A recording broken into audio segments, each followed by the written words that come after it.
Hello everyone, welcome back to my channel study with Sapna. कैसे हैं आप सब? उम्मीद करती हूँ कि आप सब बहुत अच्छे हैं और अच्छे तरीके से अपने एग्ज़ाम की प्रिपरेशंस कर रहे हैं। स्टूडेंट्स, जैसा कि आप सब जानते हैं, हम यूकेपीएससी असिस्टेंट अकाउंटेंट के लिए प्रिपेयर कर रहे हैं, जिसमें कॉमर्स और मैनेजमेंट में हमारे पास 10 यूनिट्स हैं और हमने स्टार्ट करी है यूनिट 6। यूनिट 6 में ऑलरेडी 3 सब्जेक्ट्स हैं: टैक्सेशन, लॉ, ऑडिटिंग। टैक्सेशन और ऑडिटिंग का कोर्स आपको यूपीएससी प्लेलिस्ट में मिल जाएगा।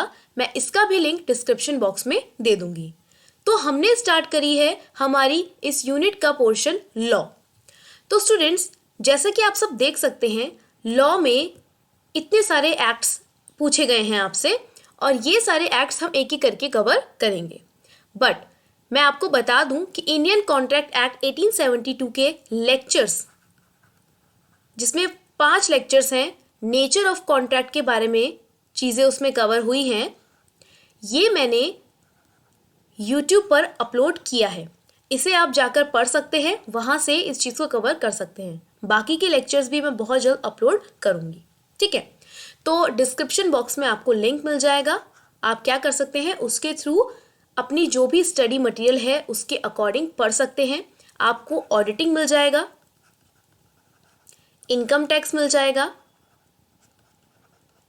और साथ ही साथ आपको कॉन्ट्रैक्ट एक्ट के भी लेक्चर्स मिल जाएंगे। 5 लेक्चर्स अपलोडेड हैं और भी लेक्चर्स उसमें ऐड होने हैं, वो मैं धीरे धीरे ऐड कर दूंगी, ठीक है? तो ये सारी की सारी चीज़ें हैं। तो हमने स्टार्ट किया था सेल ऑफ गुड्स एक्ट। थोड़ी बहुत हमने इसके बारे में बात कर ली थी, थोड़ी बातें आज करेंगे और धीरे धीरे करके अपने लेक्चर्स को कंप्लीट करेंगे, ठीक है? तो चलिए स्टार्ट करते हैं। Sale of goods act 1930। मैंने आपको बताया था कि सेल का मतलब क्या है, बायर और सेलर के बीच में एक बार्गेनिंग हो रही है, जिसे हम सेल कहते हैं। और सेल ऑफ गुड्स एक्ट 1930 में हर एक चीज़ डिफाइन की जाती है जो रिलेटेड होती है आपके सेल ऑफ गुड्स से। इसमें आप लॉज को अमेंड भी करते हो, यानी कि चेंज करते हो। ये हर एक पोर्शन में अप्लाई है, extends to the whole of India. और कब आया था ये? 1 जुलाई 1930। ये 2 इंफॉर्मेशन जरूर याद रखना, हो सकता है वो यहां से आपसे क्वेश्चंस पूछ लें। फिर हमने बात की थी contract of sale of goods. क्या कहा था? जब सेलर कोई प्रॉपर्टी ट्रांसफर करता है या फिर एग्री करता है प्रॉपर्टी ट्रांसफर करने के लिए for a particular price to the buyer, उसे हम कहते हैं contract of sale of goods. Section 4 subsection 1 essential elements हमने इसके डिस्कस करे थे। फिर हमने कुछ डेफिनेशंस भी डिस्कस की थी, बायर, सेलर, गुड्स के बारे में। हमने कहा था गुड्स में हर मूवेबल प्रॉपर्टी आएगी except actionable claims and money. फिर हमने क्लासिफिकेशन ऑफ गुड्स पढ़े थे। 3 तरीके के गुड्स थे: existing good, future goods, contingent goods.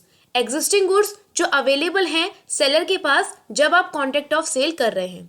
सब कैटेगरीज थी इसकी: स्पेसिफिक, असर्टेन, अनअसर्टेन। स्पेसिफिक का मतलब है आपने बिल्कुल फिक्स कर दिया कि मुझे यही वाला प्रोडक्ट चाहिए। असर्टेन का मतलब है स्पेसिफिक की तरह ही आप बता रहे हैं कि आपको कौन सा पर्टिकुलर प्रोडक्ट चाहिए। अनअसर्टेन जिसमें आपने रैंडमली कोई भी प्रोडक्ट के लिए डिमांड कर दी।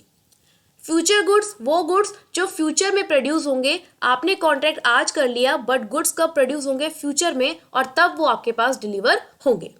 कॉन्टिजेंट गुड्स जिसमें एक कंडीशन ऐड कर दी जाती है कि अगर ऐसा हुआ तो ये गुड्स मैं आपको बेचूंगा, अगर वो शिप टाइम पर आ गई तो ही मैं ये गुड्स आपको बेच पाऊंगा, ठीक है? ये है कॉन्टिजेंट गुड्स। फिर हमने बात की थी डिलीवरी ऑफ गुड्स की। 3 तरीके की डिलीवरी है। डिलीवरी का मतलब होता है जब आप अपनी इच्छा से किसी भी गुड्स को ट्रांसफर करते हैं एक पर्सन से अनदर। 3 टाइप्स थे: एक्चुअल, कंस्ट्रक्टिव, सिंबॉलिक। एक्चुअल मतलब कि ये रहा मोबाइल फोन और ये मैं आपको एक्चुअली डिलीवर कर रही हूँ। कंस्ट्रक्टिव डिलीवरी, मैंने आपको गाड़ी की चाबियां दे दी, अपने घर के पेपर्स दे दिए। ये क्या है? सिंबॉलिक। कंस्ट्रक्टिव का मतलब है जब आप किसी दूसरे के बिहाफ में एक्नॉलेज करते हैं गुड्स को, ठीक है? फिर आज का जो हमारा टॉपिक है वो है sale and agreement to sale. इस टॉपिक के बारे में आज हम डिस्कस करेंगे। Sale and agreement to sale. देखिए, सेल का मतलब तो क्या है? आपने गुड्स सेलर से लेकर ट्रांसफर कर दिए बायर को, तो क्या हो गया? ये सेल, ठीक है? बट अगर आपने कहा कि ठीक है आपने ये गुड्स पसंद करे हैं, ओके अभी तो ये बने नहीं हैं बट मैं क्या करूँगा इन फ्यूचर आपको सेल कर दूंगा, ठीक है। एग्रीमेंट टू सेल, देखिए where under a contract of sale the property in the goods is transferred from seller to buyer, it is called a sale. जब आप एक प्रॉपर्टी को बायर सेलर से बायर ट्रांसफर कर देते हैं, कर चुके हैं आप ट्रांसफर, उसे आप कहेंगे सेल। जैसे रामनाथन ने क्या करी है, अपनी कार सेल करी है भीम को ₹1,00,000। तो ये रहा रामनाथन, इसने अपनी कार सेल करी किसको, भीम को ₹1,00,000, ये ₹1,00,000 है, ठीक है। भीम देखो कितना खुश हो गया है कार मिलने पर, है ना। तो ये क्या है, कॉन्ट्रैक्ट ऑफ सेल, दोनों के बीच में एग्रीमेंट हुआ, दोनों ने डिस्कस किया कि उन्हें क्या चीज चाहिए, रामनाथन ने कार दे दी और भीम ने पैसे दे दिए, कॉन्ट्रैक्ट कंप्लीट। बट अगर रामनाथन बोले कि ठीक है 25 अक्टूबर को इनके बीच बात हो रही है और रामनाथन ने बोला है कि हाँ मैं तुम्हें अपनी कार बेचूंगा, लेकिन उसे मैं बेचूंगा 1 नवंबर 2022 को, ठीक है।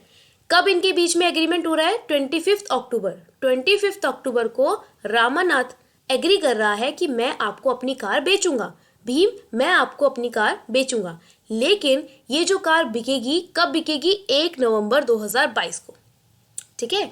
तो यहाँ पर अभी तक ये कार भीम के पास नहीं आई है, अभी तक ये कार भीम के पास नहीं आई है, प्रोडक्ट जो है जो गुड्स है वो ट्रांसफर अभी नहीं हुए हैं, सिर्फ और सिर्फ सेलर ने यहाँ पे उस चीज के लिए एग्री किया है, इसे हम कहते हैं agreement to sell. Agreement to sell means a contract of sale under which the transfer of property in goods is to take place at a future date और subject to some conditions thereafter to be filled. जब आप किसी contract of sale में property को transfer करने के लिए agree करते हैं फ्यूचर किसी डेट पर, उसे हम कहेंगे agreement to sale. Easy, sale का मतलब है कॉन्ट्रैक्ट कंप्लीट हो गया, एग्रीमेंट टू सेल का मतलब है आपने सिर्फ एग्री किया है, सेल आप इन फ्यूचर करेंगे, इन फ्यूचर आप एक प्रोडक्ट को सेलर से बायर तक ट्रांसफर करेंगे, ठीक है, क्लियर। अब है यहाँ पर सेल और एग्रीमेंट टू सेल का डिफरेंस, ये इंपॉर्टेंट है, इसको हम डिस्कस करते हैं। सेल सबसे पहले पढ़ते हैं ट्रांसफर ऑफ प्रॉपर्टी के बेसिस पे। तो सेल के केस में हमें पता है प्रॉपर्टी पास कर दी जाती है बायर को इमीडिएटली, रामनाथन और भीम के बीच में तुरंत रामनाथन ने अपनी कार दे दी और भीम ने उसको पेमेंट कर दिया। तो रामनाथन ने कार दे दी, गुड्स की जो प्रॉपर्टी है वो क्या है, वो ट्रांसफर हो गई है बायर को immediately. But agreement to sale में क्या हुआ, रामनाथन ने बोला मैं आपको 1 नवंबर को कार सेल करूंगा, 1 नवंबर को मैं आपको कार भेजूंगा। So property in the goods passes to the buyer on future date और on fulfillment of some condition, कुछ कंडीशन फुलफिल करके या फिर फ्यूचर डेट में वो आपको कार या फिर कोई भी प्रॉपर्टी ट्रांसफर करेगा। तो ये क्या है, एग्रीमेंट टू सेल। नेक्स्ट है नेचर ऑफ कॉन्ट्रैक्ट। हमने टाइप्स ऑफ कॉन्ट्रैक्ट पढ़े थे हमारे कॉन्ट्रैक्ट एक्ट के अंदर, तो उसमें हमने देखा था वेरियस टाइप्स ऑफ कॉन्ट्रैक्ट होते हैं, जिसमें हमने 2 कैटेगरी भी पढ़ी थी, एग्जीक्यूटेड, एग्जीक्यूटरी। एग्जीक्यूटेड का मतलब है जहां पर कॉन्ट्रैक्ट कंप्लीट हो गया है, एग्जीक्यूटरी का मतलब है जहां पर अभी काम होना बाकी है। सो नेचर ऑफ कॉन्ट्रैक्ट क्या है, सेल का। सेल एक एग्जीक्यूटेड कॉन्ट्रैक्ट है क्योंकि इसमें आपने जो गुड्स हैं वो ट्रांसफर कर दिए और आपने पैसा भी ले लिया। सो यहाँ पे जो कंसिडरेशन है वो पे हो चुकी है, तो यहाँ पे सेल क्या है, एग्जीक्यूटेड कॉन्ट्रैक्ट।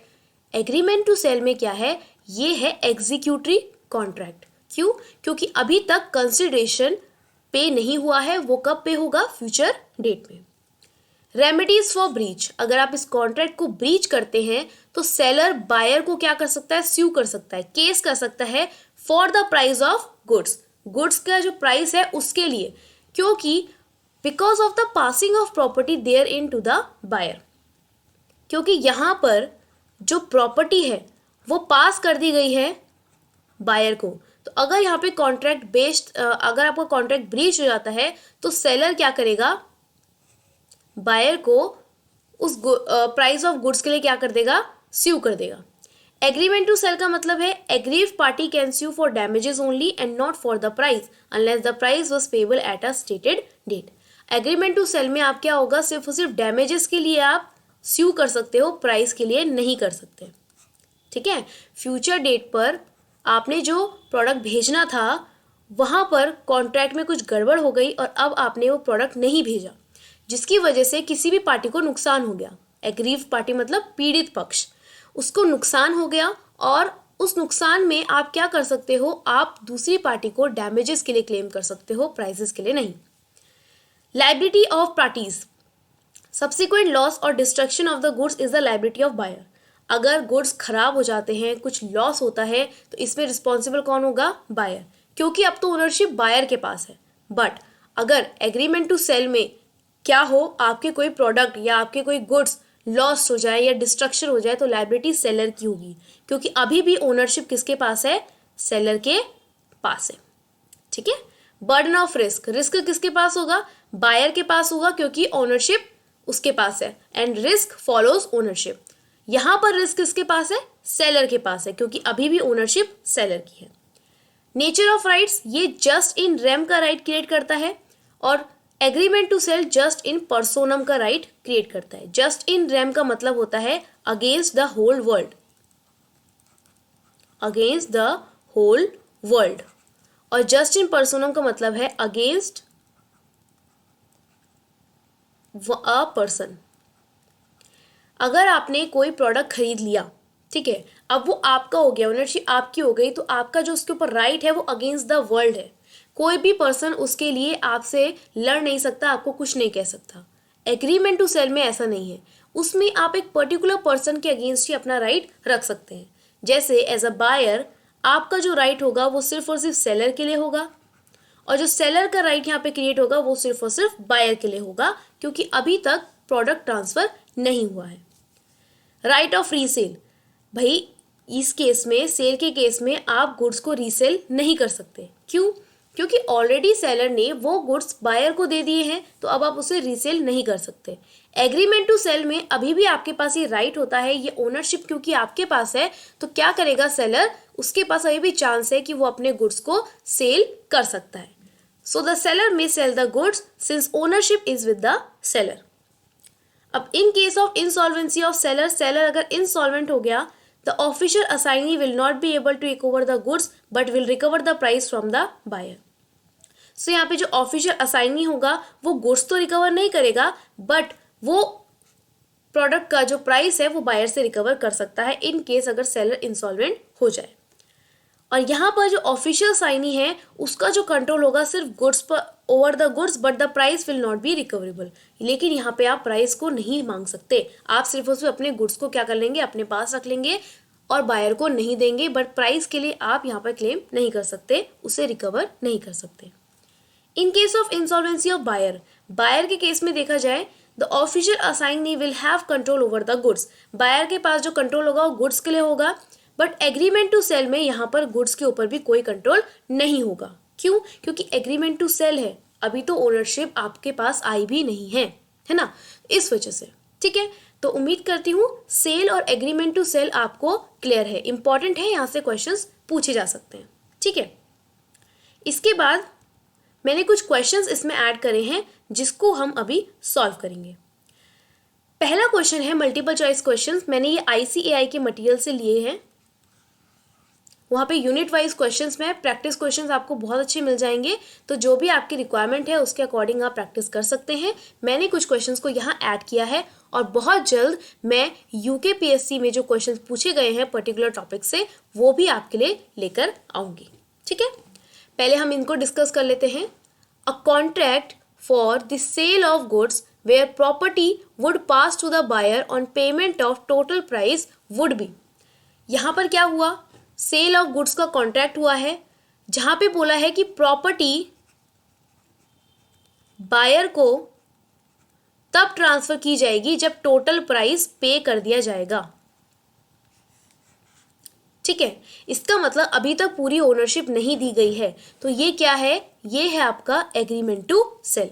आपने सिर्फ यहाँ पे एग्री किया है कि तभी आप क्या करेंगे, इस प्रॉपर्टी को ट्रांसफर करेंगे जब आपको पूरा पेमेंट मिल जाएगा। सो अभी तक पेमेंट नहीं मिला है तो ये क्या है आपका एग्रीमेंट टू सेल। नेक्स्ट कहा है the term goods under sales of goods act 1930 does not include, क्या नहीं आता, goodwill, stock and shares, actionable claims, harvested crops. Question में पूछा है क्या नहीं आता, हमें पता है actionable claims and money, actionable claims and money ये दोनों चीजें गुड्स में नहीं आती। A contract for the sale of future goods, future goods के लिए अगर आप सेल कर रहे हैं तो वो क्या कहलाता है आपका agreement to sale, because future में वो गुड्स प्रोड्यूस होंगे, आज उसके लिए आप एग्री कर रहे हैं, so this is agreement to sale. Sale of goods act 1930 deals with, किसके साथ डील करता है, मूवेबल गुड्स ओनली, ध्यान रखिएगा, पढ़ा था हमने, movable goods except actionable claims and money. Clear. Next है under sale of goods act 1930 the term goods means every kind of movable property and it includes, term goods के अंदर क्या क्या आता है, देखो मूवेबल प्रॉपर्टी आती है, एक्शनेबल क्लेम्स एंड मनी नहीं आता, बट और क्या क्या था, स्टॉक एंड शेयर भी था, ग्रोइंग क्रॉप्स एंड ग्रास था, so both A and B will be your answer. Sale of goods act 1930 deals with, sales of goods act 1930 किससे डील करता है, सिर्फ सेल से डील करता है, ठीक है, प्लेज और मॉर्टगेज के लिए तो अलग से रूल्स हैं। Which one of the following is true, the provisions of sale of goods were originated with the Indian contract act 1872, correct. Sale of goods act 1930 deals with mortgage, no. Sale of goods act restricted the party to modify provision of law, no, parties modify नहीं करती law को, mortgage से जुड़ा हुआ नहीं है, but हाँ ये चीज बिल्कुल करेक्ट है कि इंडियन कॉन्ट्रैक्ट एक्ट से ही लिया गया है आपका सेल ऑफ गुड्स एक्ट, इसी के ही प्रोविजंस क्या होते हैं इसमें फुलफिल किए जाते हैं, ठीक है, क्योंकि कॉन्ट्रैक्ट क्या है, एक बड़ा एग्रीमेंट है, उसका एक पार्ट है sale, which is contract of sale. Next question, goods which are existence at the time of contract of sale is known as, question में ही आंसर है, वो गुड्स जो कॉन्ट्रैक्ट ऑफ सेल के टाइम पर एग्जिस्ट करते थे, that is your existing goods. Which of the following is not a form of delivery, इनमें से कौन सा डिलीवरी का फॉर्म नहीं है, तीन टाइप्स थे, कंस्ट्रक्टिव, एक्चुअल, सिंबॉलिक, सो स्ट्रक्चर्ड यहाँ पर एक गलत मतलब करेक्ट आंसर स्ट्रक्चर्ड हो जाएगा, but it's not a form of delivery. Next, contract of sale, contract of sale क्या है, एग्जीक्यूटेड है या एग्जीक्यूटरी है, कॉन्ट्रैक्ट ऑफ सेल है आपका एग्जीक्यूटेड। अगर बोला होता contract of agreement to sale तो क्या हो जाता आपका executory. In which form of the contract the property in the goods passes to the buyer immediately, immediately कब पास हो जाती है, जब आप तुरंत उसको सेल कर दें। If A agrees to deliver 100 kg of sugar to B in exchange of 15 meters of cloth, then it is, देखिए ढंग से पढ़िएगा क्वेश्चन को, ए ने कहा कि मैं आपको शुगर दूंगा, बी ने कहा कि मैं आपको क्लोथ दूंगा, क्या बोला यहाँ पे एक्सचेंज, एक्सचेंज कब होता है, जब एक बार्टर सिस्टम होता है, पहले के टाइम पे लोग बार्टर सिस्टम के थ्रू क्या करते थे, गुड्स को एक दूसरे को सर्व करते थे, एक दूसरे के साथ एक्सचेंज करते थे, तो यहाँ पर क्या आएगा बार्टर। नेक्स्ट है A agrees to deliver his old car valued 80,000 to B, a car dealer in exchange for a new car and agrees to pay the difference in cash. So ये क्या है, ए ने कहा कि मैं अपनी पुरानी गाड़ी बी को दे दूंगा 80,000 के लिए, जो कि क्या है, बी क्या है, कार डीलर है, और बी इसके एक्सचेंज में क्या देगा, इसे न्यू कार देगा और पे करेगा क्या, कुछ अमाउंट, ठीक है। सो ये क्या है, ये है आपका कॉन्ट्रैक्ट ऑफ सेल। अब आप इसे बार्टर नहीं कह सकते, एक्सचेंज नहीं कह सकते, क्यों, क्योंकि यहाँ पे गुड्स के बदले गुड्स नहीं पे हो रहे हैं, गुड्स के बदले मनी भी यहाँ पर पे किया जा रहा है, ठीक है, इसलिए ये एक्सचेंज या फिर बार्टर नहीं है, ये है आपका प्रॉपर कॉन्ट्रैक्ट ऑफ सेल, ठीक है। तो ये थे कुछ एमसीक्यूज, यहाँ पर हमने बेसिक्स कवर कर लिए हैं कॉन्ट्रैक्ट ऑफ सेल के। मैं फिर से रिपीट कर रही हूं, अगर आपको कॉन्ट्रैक्ट एक्ट स्टार्ट करना है पढ़ना तो डिस्क्रिप्शन बॉक्स में उसका लिंक है, जाकर स्टार्ट कर दीजिए प्रिपरेशन, ठीक है। और जो नेक्स्ट लेक्चर होगा हमारा वो होगा कंडीशंस एंड वारंटीज पर। ठीक है। कंडीशंस एंड वारंटी हम नेक्स्ट लेक्चर में पढ़ेंगे। इतनी चीज़ें आप तब तक पढ़िए और अच्छे से रिवाइज कीजिए। तो अगर वीडियो पसंद आई है तो प्लीज़ वीडियो को लाइक कीजिए, चैनल को सब्सक्राइब कीजिए और अपने फ्रेंड्स के साथ इसको ज़रूर शेयर कीजिए। टेलीग्राम चैनल का लिंक आपको डिस्क्रिप्शन में मिलेगा, जिसमें आपको सारे PDF मिल जाएंगे। So I see you in the next lecture. तब तक के लिए अपना ख्याल रखिए, अच्छे से पढ़िए और रिवाइज करते रहिए। Bye bye, take care.